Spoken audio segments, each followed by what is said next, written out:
किया, इन दोनों लाइंस को मल्टीप्लाई कर दिया, मल्टीप्लाई करके ये आ गया। अब तुम्हें जब क्वेश्चन पूछा जाएगा तो ये दिया जाएगा, ठीक है। सुन लो पहले क्या क्या सीखोगे इसमें, और तब बोल देगा कि ये पेयर ऑफ लाइन अगर है तो दोनों लाइंस के बीच का एंगल निकालो, दोनों लाइंस का इंटरसेक्टिंग पॉइंट निकालो। अब तुम इसका फैक्टर कर नहीं पाओगे, फैक्टर करने में तो बहुत दिक्कत, हालत खराब हो जाएगी।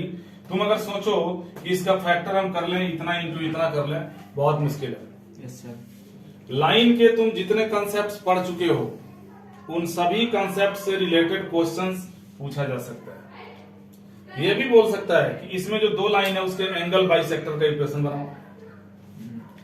जो दो लाइन है उसमें उन दोनों लाइंस के एंगल बाइसेक्टर का इक्वेशन बनाओ।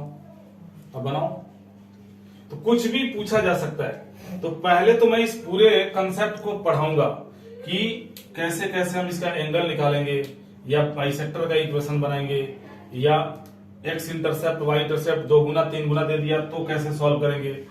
बाद में जब तुम सारे कंसेप्ट सीख लोगे तो मैं ये भी बताऊंगा कि इससे ये दो लाइनें कैसे बनाओगे।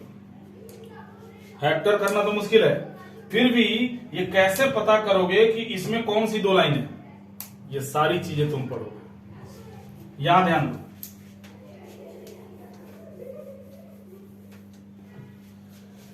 ए x square plus b y square plus 2h x y plus 2gx plus 2fy plus c is equal to 0। आपको पता होना चाहिए कि ये पूरी कोऑर्डिनेट ज्योमेट्री है। Yes sir. ये जो इक्वेशन देख रहे हो ये पूरी कोऑर्डिनेट ज्योमेट्री है। ये पेयर ऑफ लाइन भी है, ये सर्कल भी है, ये इलिप्स भी है, ये पैराबोला भी है और ये हाइपरबोला भी है। अब कब ये पेयर ऑफ लाइन है, किस कंडीशन में ये पेयर ऑफ लाइन होगा, किस कंडीशन में ये पैराबोला होगा, किस कंडीशन में सर्कल होगा और किस कंडीशन में इलिप्स होगा, ये जानना नितांत आवश्यक है। तो क्या a x square plus b y square plus 2h x y plus 2gx plus 2fy plus c is equal to 0, इस पूरे इक्वेशन को हमने s के इक्विवेलेंट मान लिया, s मान लिया, और इसे थोड़ी देर के लिए 1 मान लिया।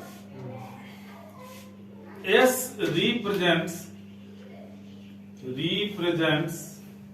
a pair of line। ये पेयर ऑफ लाइन कब होगा, इफ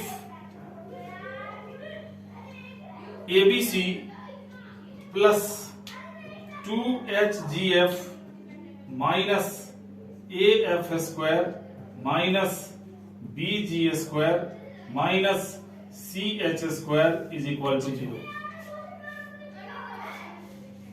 तुम कहोगे, तुम अभी स्टूडेंट्स बोलोगे कि इतना ये याद कौन करेगा, इसमें तो A B C F G H बहुत सारे अल्फाबेट्स हैं, इनको याद करना तो बहुत मुश्किल है। तो इसको याद रखने का मैं सिंपल तरीका बता देता हूं। रटना तुम्हें नहीं पड़ेगा, तुम क्या करना, एक डिटर्मिनेंट बनाना, ध्यान से सुनते रहो। कौन कौन से अल्फाबेट्स हैं इसमें, क्रम, आप जब अल्फाबेट याद करते हो उसी क्रम में लिख दो। कौन कौन सा है, A B C D E F G H, यही है ना। इस डिटर्मिनेंट में क्या करना, ABC को डायगोनल में भर देना। ABC हो गया, ABC के बाद क्या है, F आ रहा है, यहां भी F, यहां भी F, अब जगह भरना है। F के बाद क्या है, G, तो यहां भी G, यहां भी G, और G के बाद क्या है, H, यहां भी H, यहां भी H इज इक्वल टू 0। ये तो याद हो जाएगा। अगर डिटर्मिनेंट तुम्हें खोलने आता है, मैं दिखा देता हूं। डिटर्मिनेंट अगर एक्सपेंड करने आता है, इसको एक्सपेंड करोगे तो यही बनेगा। मैंने क्या बताया, ABC को डायगोनल में भर दो और नीचे से जो जगह बनते हैं उनको भरते चले जाओ, लेकिन अल्फाबेटिकली अरेंज करते हुए। जैसे A B C के बाद D E F आता है तो यहाँ F भर दिया, F के बाद G आता है तो फिर G भर दिया, G के बाद H आता है तो फिर H भर दिया। ये तो याद रहेगा। अब देखो अगर इसको तुम एक्सपेंड करते हो, तुम्हें डिटर्मिनेंट एक्सपेंड करने आता है, रो से ही एक्सपेंड कर दो, a इंटू ये रो ये कॉलम छुपा दिया, इतना इंटू इतना माइनस इतना इंटू इतना करोगे तो एफ स्क्वायर होगा। इसका साइन नेगेटिव होता है, माइनस एच इंटू इसको और इसको छुपा दिया, h का c से इंटू करोगे एच सी, माइनस g का f से G F, plus g into इस रो इस कॉलम को छुपा दिया H F minus G B. Sir हाँ उस एच जी एफ को एफ जी एच भी लिख सकते हैं। यहाँ तीसरा लाइन में एफ जी एच भी तो लिख सकते हैं, तीसरे लाइन 1 2 3। अरे तो यार कैसा क्वेश्चन तुम पूछते हो, ये इनटू में है, इसको आगे पीछे लिख दोगे तो कौन सा फर्क पड़ जाएगा, मेरा टाइम खराब कर दिया, हद हो गया। अगर 3 गुने 4 गुने 5 है, उसको 5 गुने 4 गुने 3 लिख दोगे तो कौन सा फर्क पड़ जाएगा, ये पूछने वाला क्वेश्चन है।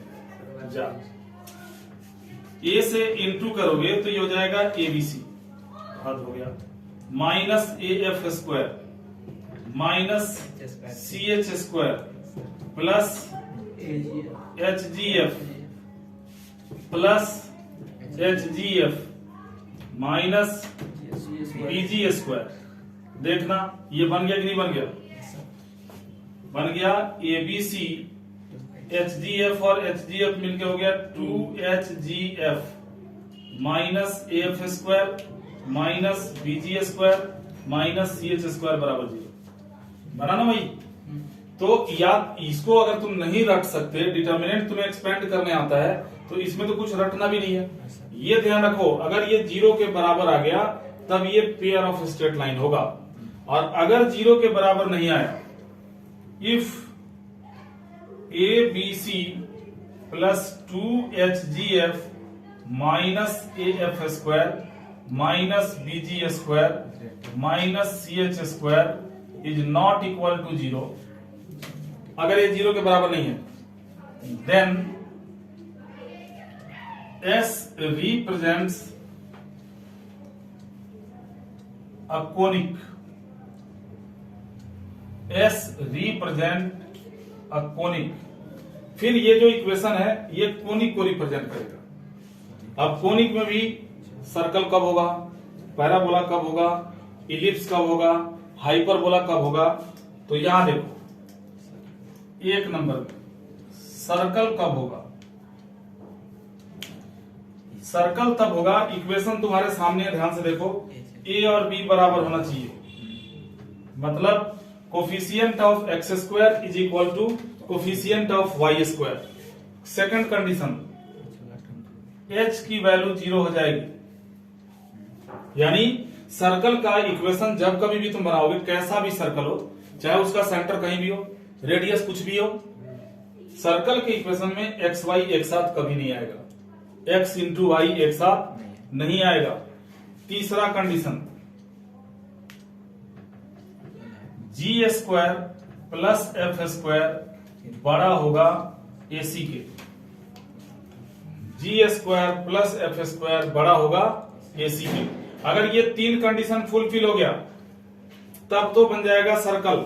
इसमें भी देखो, यदि जी स्क्वायर प्लस एफ स्क्वायर बराबर हो गया AC के, then S will be a point circle।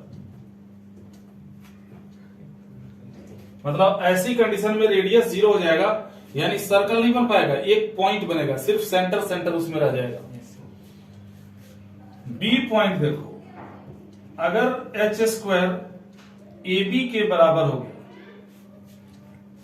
भाई कंपेयर करोगे, एक्स स्क्वायर के कोफिशिएंट को A बोलोगे, वाई स्क्वायर के कोफिशिएंट को B बोलोगे, एक्स वाई का जो कोफिशिएंट होगा उसको 2H बोलोगे, है ना। तो तुम्हें A मिल गया, B मिल गया, H मिल गया। और अगर एच स्क्वायर बराबर AB हो गया, then S will be a parabola होगा। और अगर एच स्क्वायर छोटा हो गया ए बी के, then S will be an ellipse, तब ये एस इलिप्स होगा। और अगर एच स्क्वायर बड़ा होगा ए बी के, तब एस क्या होगा, then S will be a hyperbola. तो बच्चों अगर इस फॉर्म में कोई भी इक्वेशन गिवन है, कोई भी इक्वेशन दिया हुआ है, तो तुम आराम से पता कर सकते हो कि दिया गया इक्वेशन पेयर ऑफ लाइन है, या दिया गया इक्वेशन सर्कल है, या पैराबोला है, या इलिप्स है, या हाइपरबोला है। पता नहीं चल जाएगा।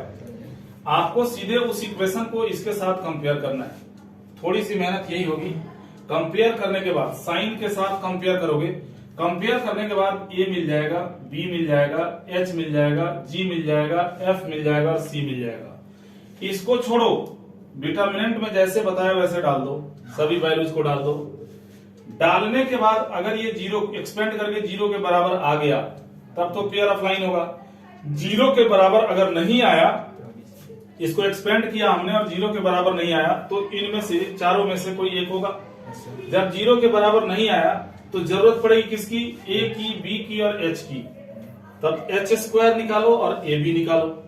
अगर एच स्क्वायर और ए बी बराबर हो गया तो पैराबोला, एच स्क्वायर ए इंटू बी से छोटा हो गया तो इलिप्स, एच स्क्वायर ए इंटू बी से बड़ा हो गया तब क्या हो जाएगा, हाइपरबोला हो जाएगा। समझ में आ रही है बात?